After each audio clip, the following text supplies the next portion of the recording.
walk first, ride indoors, and then on the road. Those were the words of Visma lease-a-bike director sportif Frans Maassen on the 15th of April, just 12 days after Jonas Vingegaard was injured in that huge crash in Itzulia Basque Country. That's a long time to spend in hospital, especially if we're to believe the timeline that he's only just walking again when they released that statement. And considering that his reported injuries of a broken collarbone, broken ribs, and a collapsed lung wouldn't necessarily lead you to believe he'd be hospitalised for that long, forces us to ask the question of whether Jonas Vingegaard's injuries were much more severe than we were originally led to believe. Whilst we have a look at what some of those potential injury complications could have been that weren't reported officially by the team, and ask the question, does that rule him out of the Tour de France at the end of June? So let's have a look at his reported injuries and see if they can explain the length of time that he's been in hospital. What we do know, and what was clearly reported, was that he had a broken collarbone alongside several fractured ribs, and the recovery time for those sorts of injuries is around 6 weeks,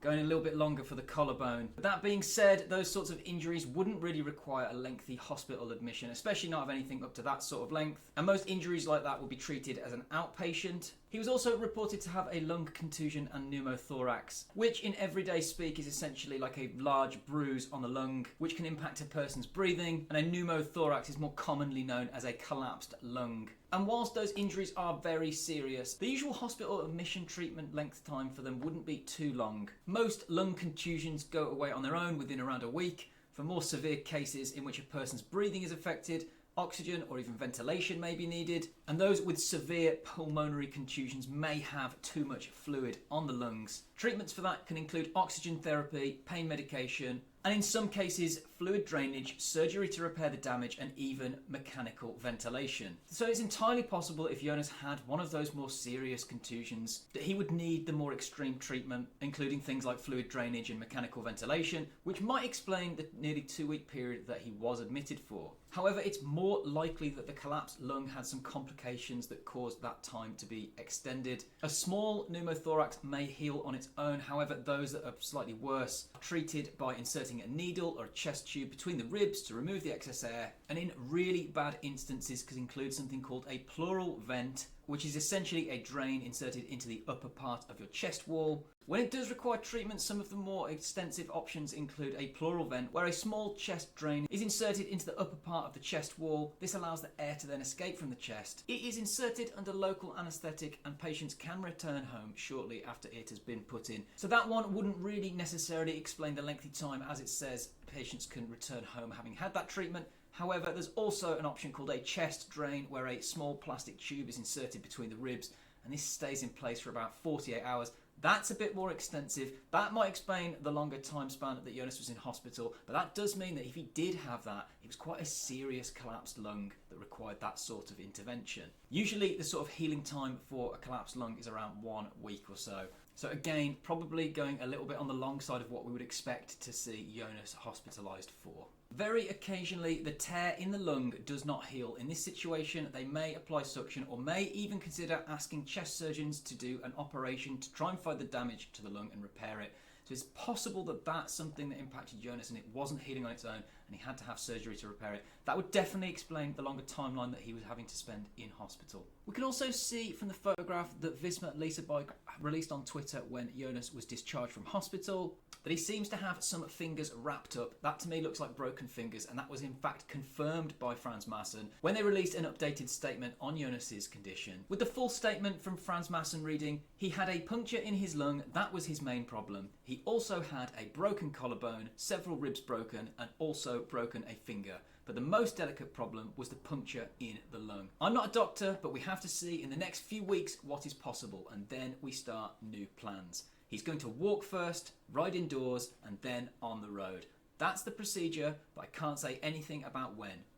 And that confirms that that lung injury was probably more severe than we originally thought at the time. And whilst it's only a very minor injury like a broken finger, you have to wonder, would that impact Jonas's ability to hold the handlebars, especially with the Tour de France coming up in only 65 days' time, and it's just one extra thing for him to have to worry about and heal from. However, questions still remain about how serious the injuries were at the time and what was reported by Visma lease-a-bike, with a bit of an odd situation as his father Klaus Vingegaard reported on this article on Canadian Cycling that It's really been hell for us. A week after his fall, my wife and I still haven't heard from Jonas. Vingegaard said, "We just haven't had the chance to hear more yet. Not to hear more with Jonas, but also not with his wife and his team Visma lease-a-bike. I don't know how that is possible, but there has to be a way to hear more." Right? And that's quite a weird statement to hear, especially from the parents of Vingegaard, that he hasn't heard from Jonas himself or his wife or the team a week after the crash had happened. That's kind of crazy to take into consideration,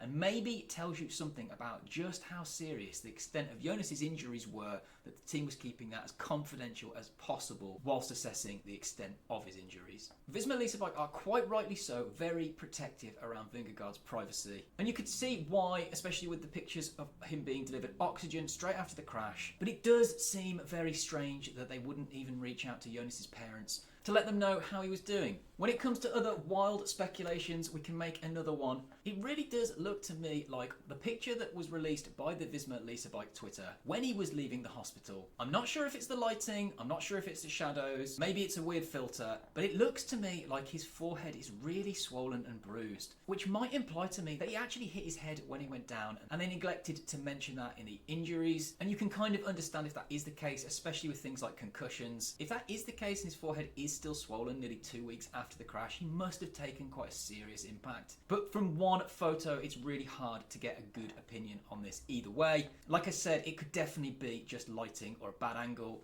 And as we can see from other previous photographs of Jonas, he definitely does have a sort of mark on his forehead there that you can sort of see before the crash. But it definitely seems much more pronounced in that photograph as he's leaving hospital. So what do you think? Is that a red herring? Has he also hit his head going down hard in that crash? And if that is the case, could that have explained the longer hospital stay than anticipated? And if Vingegaard is only starting to walk as of about 10 days ago, with the timeline for the Tour de France coming up in just 65 days, does that leave him enough time to get into a good shape and be fit for the Tour? Well, Frans Maassen said in the same statement, essentially that Jonas will only go to the Tour if he's at 100%, saying, "For Jonas, it's important to be at 100% to go into the Tour. It's a really hard race. He won it twice, and I don't think he wants to go there to be top 10 or whatever. He has to be in his best shape, and we will have to see if that's realistic in the next few weeks. He has to recover from his very bad crash. We will have to see in the next 2 weeks what progress he makes, and then we will make a new plan.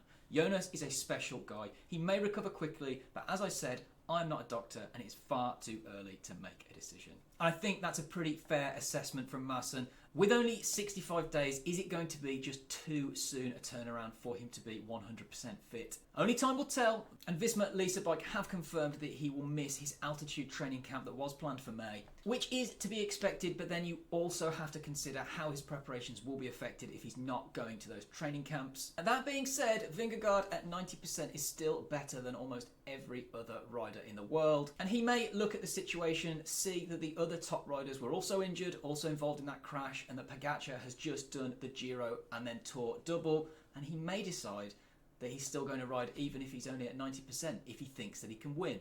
One thing's for sure, if any rider in the world can make a comeback in time for the Tour, it's Vingegaard himself. Without doubt, the best GC rider in the world for the last couple of years. Myself, fans around the world, and no doubt today, Pogacar are all praying for his speedy recovery to full fitness. We'd love to see him against the other top contenders at 100% in June for the Tour. And with Vingegaard himself and the Visma lease-a-bike team no doubt doing everything they can with the best technology and best medical teams possible, and no doubt industrial grade strength volumes of ketones and bovine colostrum. But the most important thing for us as cycling fans and just generally as people is that Vingegaard wasn't more seriously injured in that crash. We've seen it time and time again. Cycling is the most dangerous sport in the world, and we're just glad that Jonas is going to be okay and he'll be able to get back on a bike once again. And whether the price to pay for that is that he misses this year's Tour de France, well, that sucks for us as fans, but it seems a pretty fair price to pay. So sending Jonas and all the other riders injured in that crash our best thoughts and healing wishes. Thank you as always for joining me on this one. Make sure to like, comment, most importantly subscribe, and remember, as always, race fast, ride hard, and that you are appreciated.